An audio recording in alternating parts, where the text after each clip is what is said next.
les bords du fleuve Congo, les pêcheurs Waguénia risquent leur vie tous les jours pour quelques poissons. Que Dieu bénisse ce fleuve qui nous nourrit et nous fait vivre. Le fleuve Congo est sacré. Pour attraper leurs poissons, les pêcheurs utilisent des techniques de pêche ancestrales, uniques au monde. Ils vont chercher à main nue les poissons que l'eau courante coince entre les rochers. La violence du fleuve confronte chaque jour les pêcheurs avec la mort. Dans la famille de Gilbert, on est pêcheur de père en fils depuis plusieurs générations. Sans le fleuve, il ne serait rien, mais il y a un prix à payer. En 84, j'ai perdu mon grand frère. Le courant l'a projeté contre un rocher.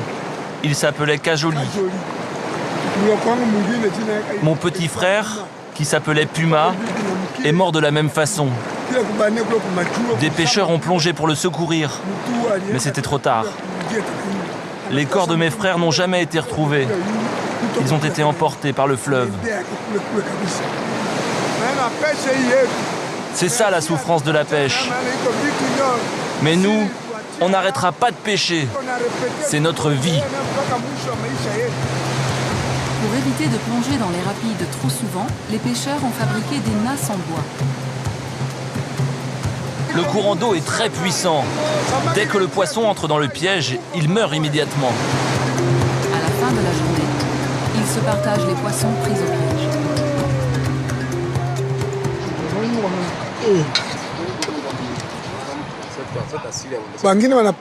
Quand nous allons pêcher, nous vendons une partie du poisson que nous ramenons.